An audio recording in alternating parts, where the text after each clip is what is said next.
नमस्कार, मैं राजेश सहगल गुजरात अहमदाबाद से आप लोगों का स्वागत है। अभी हम बात करेंगे जो अभी उत्तर प्रदेश में जो अभी चल रहा है। आशुतोष जी ने जो संक्रांत पे आरोप लगाए, बहुत सब बेबुनियाद है जो भी आरोप लगाए हैं, क्योंकि जांच का विषय है ये। क्योंकि हालांकि हाई कोर्ट ने तो जो उनको जमानत दे दी है, कभी उनको भाई नहीं, उनकी धरपकड़ नहीं की जाएगी। लेकिन आप सोचिए साहब, ये बहुत बड़ा फैक्टर है जो अभी मतलब ये उत्तर प्रदेश के अंदर करीब 1 साल के बाद इलेक्शन विधानसभा का आने वाला है, और 100% इस बार बीजेपी को वहां जीतना बहुत मुश्किल पड़ेगा। क्योंकि कहीं ना कहीं ये जो अंदर अंदर जो झगड़ा चल रहा है बहुत गलत है साहब। अभी आप सोचिए साहब, जो हमारे योगी जी के जो जो नीचे जो डेप्यूटी दो सीएम है, वो संक्रांत का वो उनके मतलब उनके हित में बात कर रहे हैं, और योगी जी उसके पीछे पड़े हुए हैं कि उनको किसी भी तरह जेल कराया जाए। अभी जैसे वो जो उस दिन जो वहां पे नहाने गए उनको पकड़ा गया, ये पकड़ा, उनके चोटी खींच खींच के उनके शिष्यों को किया गया, फिर उनके ऊपर अभी आरोप लगाए।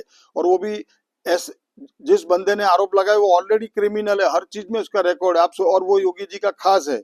आप सोचिए साहब, ये सब क्या हो रहा है। और ये कहीं ना कहीं बहुत गंदी राजनीति हो रही है। और एक शंकरानंद जैसे इतनी गादीपति पे बैठने वाले पे जो इस तरह के आरोप लगाए जा रहे हैं, बहुत दुखद आरोप है। हालांकि वो गलत ही है, मेरा जहां तक मानना है। फिर ठीक है, जो जांच जांच का तो विषय ऐसा कहीं ना कहीं, लेकिन इसमें बहुत बड़ा भारतीय जनता पार्टी को, हालांकि इससे अमित शाह हो, मोदी जी हो, इनको नुकसान होने वाला ही है। क्योंकि वो भी आहत है इस चीज से, क्योंकि वो करे तो करे क्या। क्योंकि योगी जी को कुछ बोल नहीं सकते, और योगी जी से कहीं ना कहीं बहुत लोग वहां नाराज है। ठीक है, वो बुलडोजर का कर रहे, जो भी है वो, मतलब वो शंकरानंद के ऊपर जीत के पकड़ के बैठे, उनको किसी भी तरह जेल में भेजा, बहुत गलत बात है साहब।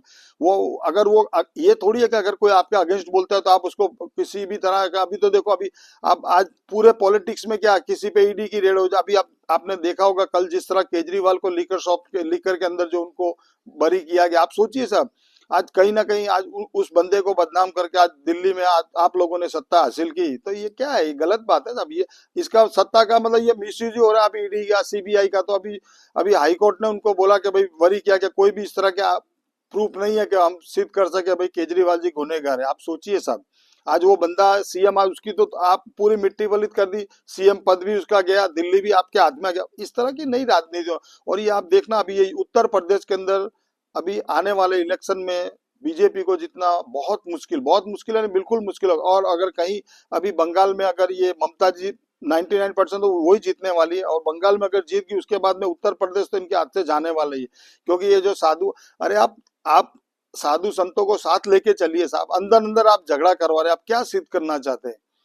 आप योगी जी को भी सोचना चाहिए, आज वो भी भगवाधारी है, कम से कम अंदर अंदर इसमें ब्राह्मण समाज कहीं ना कहीं नाराज होगा। और ये ब्राह्मण समाज अगर नाराज होगा सब साधु संत, तो फिर आप इसको बस में नहीं कर सकते। क्योंकि आप इनकी बदौलत ही आप आज सत्ता पे बैठे हुए हैं। और उत्तर प्रदेश गए या नहीं समझो, उसके बाद लोकसभा का इलेक्शन किसी की ताकत नहीं कि आप जीत सको। तो अभी कहीं ना कहीं देखते हैं, अभी या तो योगी जी को हटाएंगे, या ये जो मौर्य जी है और जो उनके जो डेप्यूटी सीएम जो दो है, अब कहीं ना कहीं कुछ तो अभी गड़बड़ होने वाली है। क्योंकि अगर ये उसको इसमें अगर शांत नहीं करेंगे तो बहुत बड़ा इनको नुकसान होगा। और अखिलेश जी कहीं ना कहीं भारी पड़ेंगे इन पे, क्योंकि अभी जिस तरह की जो वहाँ का माहौल चल रहा है। और अभी आप देखो साहब, अभी इसी में ही सब उलझे पड़े हैं। अभी हमारे मोदी साहब जी, अभी हम इसराइल गए थे। आप सोचिए साहब, ठीक है, जो कूटनीति के हिसाब से गए थे, हालांकि वो जिस दिन गए उसी दिन वहां पे उन लोगों की, अमेरिका और ईरान वालों की जो उनकी जो बातचीत होनी थी जिनेवा में। आप सोचिए ऐसे टाइम में, हालांकि किसी भी देश के पीएम को नहीं जाना चाहिए क्योंकि युद्ध हो सकता था, आपने देखा होगा न्यूज वगैरह में। ऐसे टाइम में क्यों गए, ये भी बहुत सोचने वाली जरूरत है। ठीक है, मोदी जी की कूटनीति है भाई कि हमारा इसराइल के साथ रिश्ता अच्छा, चलो ठीक है, हम मानते हैं। लेकिन आप सोचिए साहब, अभी आप कहीं भी आप देखिए, और ये मीडिया जहां तक है, कभी कोई सच्ची न्यूज बता ही नहीं रहा, सब गलत गलत मतलब। और ये शंकरानंद, ये वो, आप न्यूज आप देखिए, किसी में कुछ बता ही नहीं रहा साहब। ये तो ठीक है, जो कुछ जो है, जो मतलब ऐसा नहीं बोलेंगे वो एंटी बीजेपी वाले, वो उसमें आप देखेंगे तो वो न्यूज आप देखेंगे जो व्हाट्सएप वगैरह पे आ रही, वो न्यूज कहीं हद तक यानी वही सही न्यूज है। बाकी इसमें तो कुछ कोई सच्चा बता ही नहीं रहा है। आप सोचिए साहब, अभी इसमें आरएसएस हो चाहे कोई हो, इन लोगों को अभी आपस में मेल मुटाव कर लेना चाहिए। और शंकरानंद कोई ऑर्डिनरी आदमी नहीं है साहब, बहुत बड़ा आज गादीपति है। आज वो बैठा हुआ उस जगह पे, आप उस पर इस तरह के इल्जाम लगा, इसकी बहुत बड़ी इफेक्ट होगी साहब। अब वो दो बच्चों का यौन शोषण का, वो वहां पे वो अगला बंदा नहाने आया, वो अपनी अपनी गद्दी से उतरा नहीं, और उस पर इस तरह के आरोप लगा, और वो आरोप लगाने वाला भी कौन है आप सोचिए। उसके आप पूरा इतिहास उठा के देख लीजिए।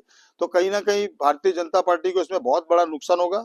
हम तो यही अपील करेंगे, हमारे चाहे आरएसएस हो, मोदी साहब हो, योगी योगी जी, और ये जो हमारे अमित शाह जी है, जो इन लोगों को मिलकर इसका कहीं ना कहीं जल्दी समाधान लाना चाहिए। क्योंकि अभी देखो, अभी केजरीवाल जी भी अभी वो भी भारी पड़ने वाले हैं, क्योंकि अभी वो बरी हो गए तो नेचुरली वो आदमी बंदा फिर अपने आप को बताएगा भाई कि देखो आज मैं ईमानदार था तो भी इन लोगों ने मेरे को फंसा, इस तरह के आरोप लगाए। वो तो कोर्ट जजमेंट दे रहा है, इसमें आप तो कुछ कर नहीं रहे।